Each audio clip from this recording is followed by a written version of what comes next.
Hello students, here I am Sachin sir, your physics teacher.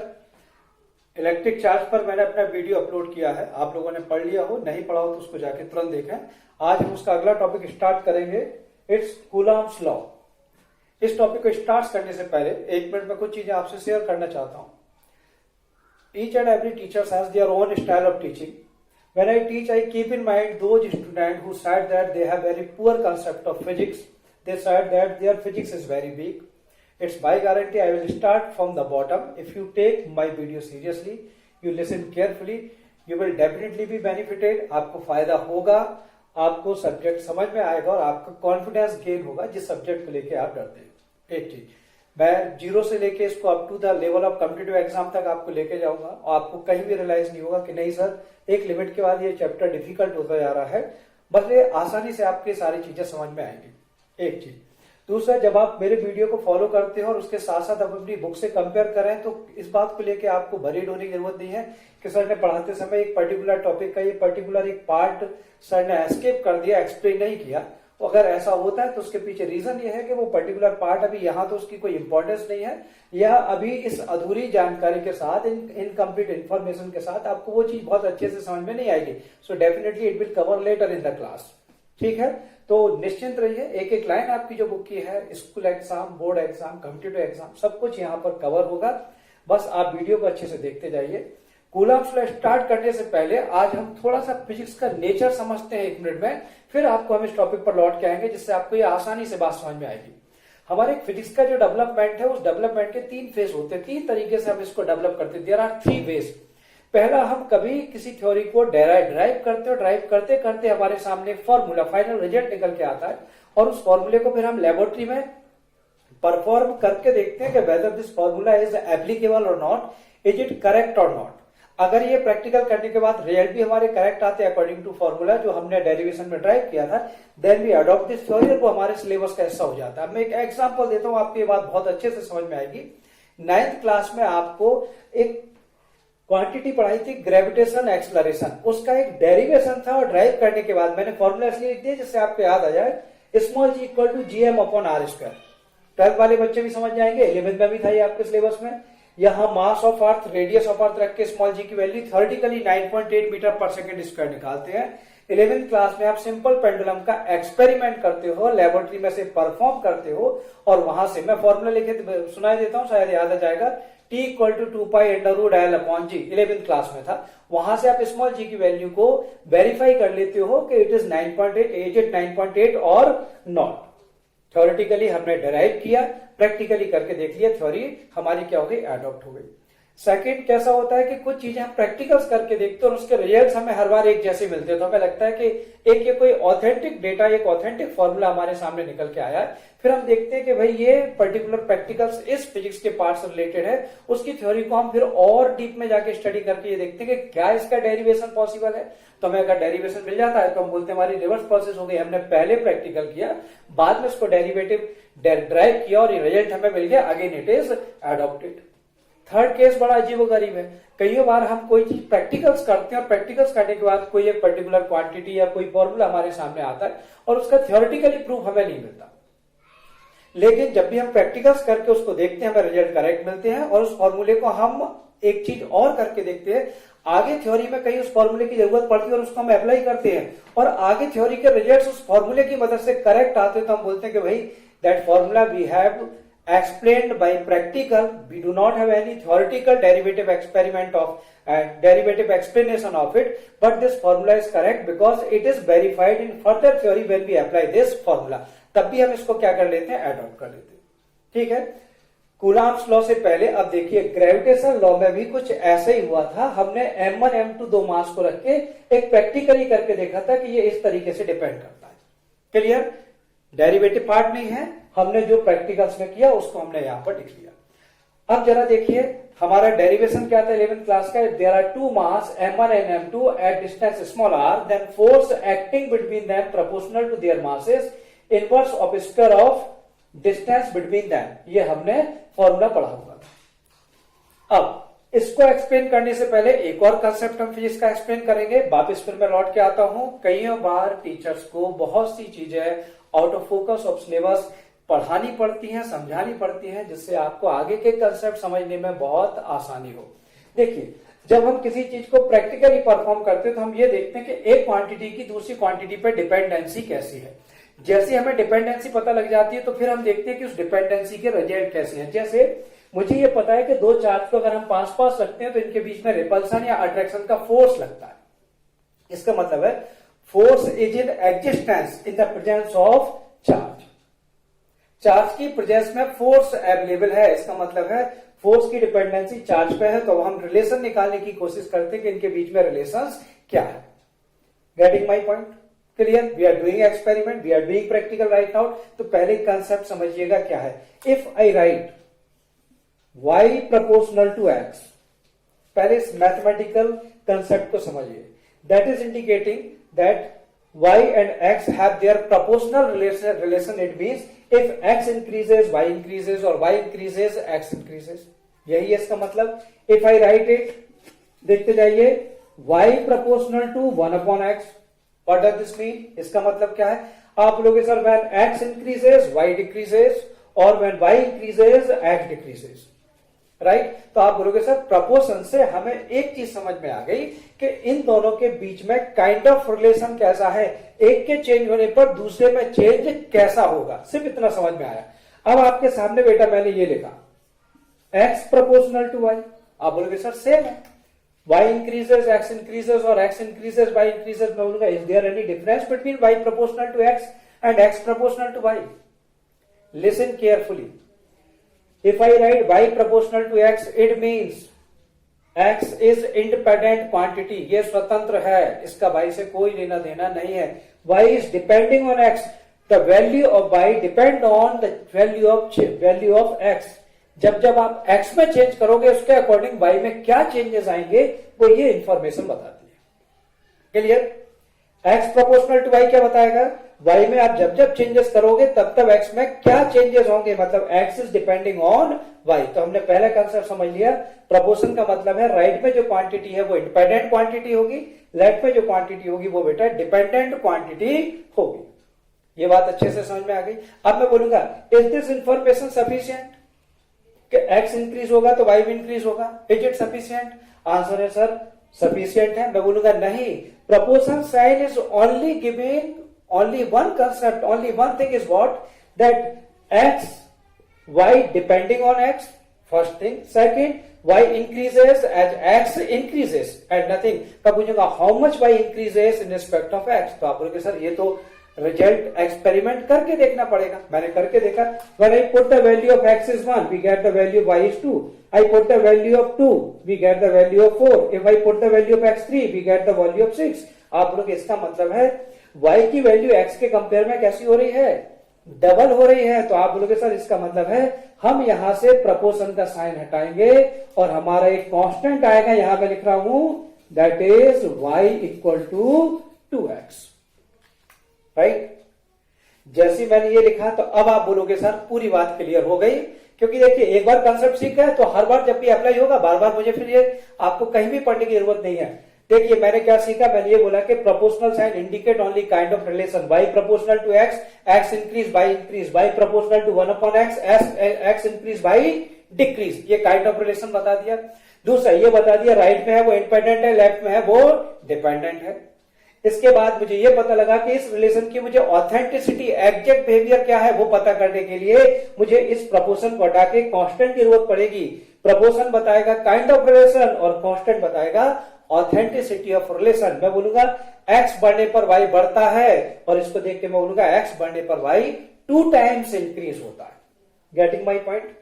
That is basic concept. अब एक और important चीज देखिए, जब भी हम y और x की फिजिकल क्वांटिटी की वैल्यूज के लिए जब भी हम इसको डिटेल स्टडी करते हैं तो आपने देखा होगा हम जब भी टेबल बनाते हैं तो एक क्वांटिटी हम हॉरिजॉन्टल में रखते हैं, दूसरी क्वांटिटी हम वर्टिकल में रखते हैं।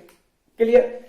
तो यहां भी कंसेप्ट याद रखिए, जब भी हम ऐसी टेबल बनाते हैं तो जनरली हॉरिजॉन्टल में हमारी वो क्वांटिटी आती है जो इंडिपेंडेंट हो और वर्टिकल में हम उस क्वांटिटी को रखते हैं जो डिपेंडेंट हो। ठीक? कहीं कोई कंफ्यूजन नहीं? जैसे मैं एक एग्जांपल देता हूं, आपको बात बहुत अच्छे से समझ में आएगी। क्रिकेट का मैच होता है आपके सामने, इस तरीके से बीच मैच में एक टेबल आती है जहां पर यहां पर आपके ओवर लिखे रहते हैं और यहां पर आपके रन लिखे होते हैं। आप देखते हो रन कितने हैं? 100। आप 100 रन से कंक्लूड नहीं करते हो, 100 रन के नीचे लिखा रहता है 30 ओवर। आप बोलते हो आज तो इंडिया हारने वाली है। 30 ओवर इंडिपेंडेंट क्वांटिटी है और उसके अगेंस्ट में रन कितने वाले हैं? कम। फिर आपने देखा 100 रन है और यहां ओवर है 8 या 10 ओवर है। आप बोलोगे बहुत अच्छा खेल रही है इंडिया। तो value of independent quantity, value of dependent quantity और इनके रिलेशन में इसको देख के हम इसके बिहेवियर को जज करते हैं। यहां तक बात अच्छे से समझ में आ गई? कहीं कोई कंफ्यूजन तो नहीं? जब मैं 10th क्लास में था और मुझे पढ़ाया गया तो ओम्स लॉ, तो मुझे ओम्स लॉ इस तरीके से पढ़ाया गया था, V प्रोपोर्शनल टू I। और जैसे ही प्रोपोर्शन का साइन हटाते हैं तो एक कांस्टेंट आता है R, which is called resistance. I was so much happy कि सिंपल कंसेप्ट है, करंट और वोल्टेज एक दूसरे के प्रोपोर्शनल है। When I took my admission, when I reached in my engineering college, my teacher started teaching me who wrote I proportional to V. I was surprised कि ये तो गलत पढ़ा रहे हैं। I took my admission in a wrong college. Teacher is teaching me wrong. लेकिन मुझे बाद में पता लगा कि कंसेप्ट मेरा गड़बड़ था, टीचर तो सही पढ़ा रहे थे। क्यों? क्योंकि करंट डिपेंडेंट क्वांटिटी है, वोल्टेज इंडिपेंडेंट क्वांटिटी है। मार्केट से सेल खरीद के लाते हैं वोल्टेज और उसको जब हम घड़ी में डालते हैं, जब उसको हम यूज करते हैं तो वो करंट प्रोड्यूस करता है। तो without voltage, without potential difference current flow is not possible. तो बाद में मुझे पता लगा कि that law is correct, it was incorrect law. Getting my point? है। चलिए हम वापस कूलॉम्स लॉ पे लौट कर आते हैं। कूलॉम्स लॉ स्टार्ट करने से पहले देखिए, हमने ग्रेविटेशनल लॉ पढ़ा था। ये हमने एक एक्सपेरिमेंट किया। There are 2 point mass which are at small r distance, then force acting between them is proportional to their masses and inverse of square distance between them। जैसे हम प्रोपोर्शन हटाएंगे तो एक कांस्टेंट आएगा। क्यों आता है बताने की जरूरत नहीं है। इस कांस्टेंट की कोई ना कोई वैल्यू होगी जिसको हमने लेबोरेटरी में परफॉर्म करके निकाला होगा। ठीक। कूलॉम्स ने अपना एक्सपेरिमेंट किया क्योंकि कूलॉम्स को यह तो पता लग गया था कि दो चार्ज के बीच में लगने वाला फोर्स कैसा है, इनडायरेक्ट फोर्स है। एक फील्ड की वजह से फोर्स लगता है जैसा कि ग्रेविटेशनल फोर्स था। क्लियर। सेकंड उन्होंने देखा कि M1 M2 पर जितना फोर्स लगाता है उतना ही M2 M1 पर फोर्स लगाता है। यही नेचर इस चार्ज का भी था। तो उनको लगने लगा कि कहीं ना कहीं इसका बिहेवियर वैसे ही होना चाहिए जैसे इस ग्रेविटेशनल लॉ का, इस न्यूटन के ग्रेविटेशनल फोर्स का बिहेवियर है। तो उन्होंने जब इस एक्सपेरिमेंट को किया होगा तो उन्होंने क्या देखा कि Q1 is applied force on Q2 if both are suppose to be positive. Plus के लिए वैसे लिखने की जरूरत नहीं होती है, मैंने साइन लगा दिया। Q1 Q2 पर क्या लगाएगा? Force of repulsion. ये इस तरफ जाएगा। अब ये आपके ऊपर है लिखने का तरीका। यहां मैंने इसके सिंबल ऐसे बनाया कि जिस पर फोर्स लगेगा उसको पहले लिखेंगे और जो फोर्स अप्लाई करेगा उसको हम बाद में लिखेंगे। फिर से देखिए, force applying on 2/1 F21, force applying on 1/2 is F12। Both force are acting in opposite direction. जब मैंने इस फोर्स की स्टडी की तो मुझे सबसे पहले रिजल्ट क्या है उससे पहले मुझे एक अच्छी चीज देखने को मिली। Q1 ने Q2 पर फोर्स लगाया, Q2 ने Q1 पर फोर्स लगाया। इसका मतलब है force acting on two different body. पहला point. Second, force applied by Q1 on Q2 and Q2 on Q1 are equal. Second thing, and acting in opposite direction. ये किसकी कंडीशन है? That is the condition of third law of Newton. तो मैंने सबसे पहले लिख दिया कि कूलॉम्स का जो फोर्स है ये किसको फॉलो करता है? ये थर्ड लॉ ऑफ न्यूटन को फॉलो करता है। मैं फिर से रिपीट कर रहा हूं, two separate body required, force must be equal required, force must be in opposite direction required. ये कंडीशन है। थर्ड लॉ ऑफ न्यूटन किसने फॉलो किया? क्योंकि फोर्स सेम थे तो मैंने लिखा F12 equal to F21 equal to F। Basic concept है, आसानी से बात समझ में आएगी। यहां तक कंसेप्ट क्लियर। फिर देखिए इसके बाद उनका एक्सपेरिमेंट का रिजल्ट आया F proportional to Q1 Q2, F proportional to 1/r²। इसका मतलब है जब चार्ज को डबल किया होगा तो फोर्स क्या हो गया होगा? डबल। इस चार्ज को डबल किया होगा, फोर्स क्या आ रहा होगा? डबल।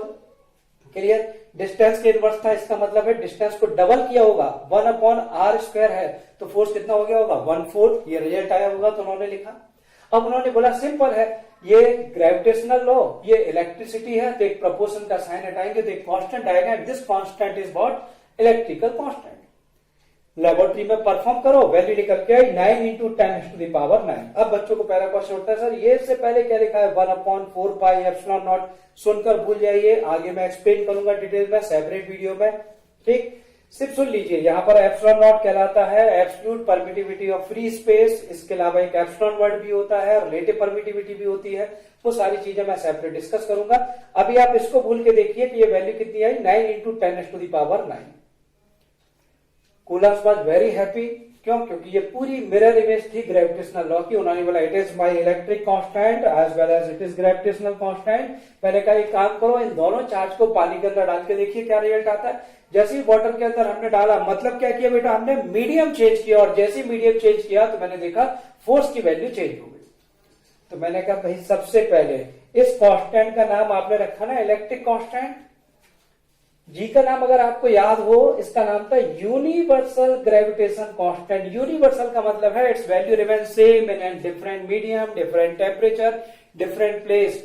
अर्थ पे रहिए, मून पे रहिए, जी की वैल्यू चेंज नहीं होगी। हवा में रखो, पानी में रखो, जी की वैल्यू चेंज नहीं होगी। 20 डिग्री पे करो, 40 डिग्री पे करो, जी की वैल्यू चेंज नहीं होगी। लेकिन यहां मीडियम चेंज करते ही फोर्स की वैल्यू क्या हुई बेटा, चेंज हुई, डिक्रीज हुई। तो हमने बोला भैया it is not universal electric constant, confirm है।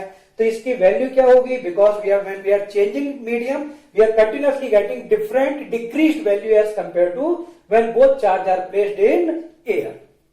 क्या किया जाए, तो हमने कहीं काम करते, लिस्ट बनाते हैं, इस वैल्यू को तो फिक्स करते हैं, क्योंकि हम मैक्सिमम एक्सपेरिमेंट किसमें करते हैं बेटा, लेबोरेटरी में, जहां क्या रहती है, एयर रहती है। तो एयर की प्रेजेंस में हमने जो एक्सपेरिमेंट किया उसका रिजल्ट कितना आया, 9 into 10⁻⁹ that is constant Q1 Q2 upon R square. अब तो कहीं कोई कंफ्यूजन नहीं है, हाउ कांस्टेंट अपीयर, कैसे हम निकालते हैं कांस्टेंट को, what is the meaning of proportion.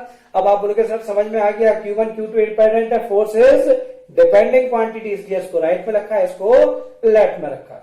सारी बातें अच्छे से समझ में आ रही हैं, यहां तक समझ में आ गया। तो हमने कहीं काम करते हैं, अलग अलग मीडियम में देखते हैं क्या स्थिति होती है। जैसे मैंने इसको वाटर के अंदर रखा और मैंने देखा फोर्स की वैल्यू कम हो गई, और कितनी कम हो गई, फोर्स की वैल्यू मान लो 80 टाइम्स कम हो गई। तो इस फॉर्मूले में मैं 80 से डिवाइड कर दूं। लेकिन मैंने जैसे इसको ग्लास मीडियम में रखा, वैल्यू फिर से कोई नहीं आई। तो मैंने कहा एक काम करते, इस कांस्टेंट के अंदर भी मैं एक कांस्टेंट डिफाइन किए देता हूं, और इसको मैंने नाम दिया के। ठीक, और मैंने बोला here K is what, dielectric constant, dielectric constant. और इसकी खासियत क्या होगी, इसकी नेचर कैसा है, it depends on medium and we are changing the medium, the value of K is changing. एक एग्जांपल में लिख देता हूं, अगर मैं वाटर के लिए इसकी वैल्यू निकालता हूं तो it's value in water is 80। इसका मतलब है अगर मैं एक फोर्स को वाटर में कंपेयर करूंगा तो ये फोर्स एयर के कंपेयर में कितना हो जाएगा बेटा, 80 टाइम्स कम हो जाएगा। फॉर्मूला क्या हो जाएगा, F equal to 9 into 10⁻⁹ Q1 Q2 upon R square. संग में यहां क्या डिवाइड हो जाएगा, 80 डिवाइड और हो जाएगा। देख लीजिए 80 को डिवाइड करके आप कंपेयर करोगे तो वाटर के कंपेयर में, एयर के कंपेयर में वाटर की वैल्यू कितनी आएगी, 80 टाइम्स कम आएगी। ये लिख दिया मैंने के। यहां तक बात समझ में आ गई। अब इस कंसेप्ट को समझ लो। मैंने ये बोला NaCl, Na positive Cl negative, chemistry पढ़ी है इतनी सभी ने। इस पर पॉजिटिव, इस पर नेगेटिव है। केमिस्ट्री वाले सर से पूछोगे, बोलेंगे बेटा ये इलेक्ट्रोवेलेंट बॉन्ड है और ये बहुत तगड़ा होता है, एक दूसरे को पकड़ के रखते हैं, इसको हम आसानी से अलग नहीं कर सकते। फिजिक्स वाले टीचर से बोलोगे, वो भी एक्सप्लेन करेंगे कि it is a Coulomb's attractive force, Na positive Cl minus, और पॉजिटिव नेगेटिव चार्ज में क्या लगता है बेटा, फोर्स ऑफ अट्रैक्शन लगता है। इसलिए उन्होंने एक दूसरे को पकड़ के रखा है। क्यों, क्योंकि ये मॉलिक्यूल है छोटा सा, इसके बीच में सेपरेशन कैसा है, बहुत कम है, और डिस्टेंस जितनी कम होगी फोर्स क्या होगा, उतना ही ज्यादा होगा, उतना ही इफेक्टिव होगा। क्लियर। लेकिन जैसे ही मैंने इस NaCl को पानी में डाला, वाटर में मैंने इसको जैसे ही छोड़ा, तो मैंने देखा Na अलग हो गए, Cl अलग हो गए, और फिर केमिस्ट्री वाले सर बोले कि this process is called ionisation of NaCl। इसको हम आयोनाइजेशन बोलते हैं कि दोनों पॉजिटिव और नेगेटिव आयंस कैसे हो गए, अलग हो गए। फिजिक्स वाले टीचर से पूछा, उन्होंने बोला बिल्कुल सही बात है, जैसे ही मैंने इसको वाटर में डाला NaCl को, both are separated reason because force becomes, या फोर्स डिक्रीजेस बाय 80 टाइम्स, क्योंकि हमें पता है मीडियम की प्रेजेंस में वाटर की वजह से लगने वाला फोर्स लगभग 80 के करीब क्या हो जाता है, डिक्रीज हो जाता है। इसलिए ये इनके बीच का जो कूलम्ब्स अट्रैक्टिव फोर्स था वो वीक हुआ, और दोनों कैसे हो गए, सेपरेट हो गए। Both are correct. अब ध्यान से सुनिए, मैंने क्या टॉपिक एस्केप किया है अभी, detail study of epsilon not, 4 पाई क्यों आता है, एक चीज। दूसरा, मैं इस कूलम्ब्स का आपकी बुक में वेक्टर फॉर्म दिया हुआ है जिसे मैं इनिशियली एक्सप्लेन नहीं करता हूं। मैं कूलम्ब्स लॉ के आपको सारे एप्लीकेशंस पढ़ाऊंगा, नियरली 4 to 5 एप्लीकेशंस हैं। हर एप्लीकेशंस पर मैं 10 से 15 वेराइटीज के आपको क्वेश्चंस कराऊंगा।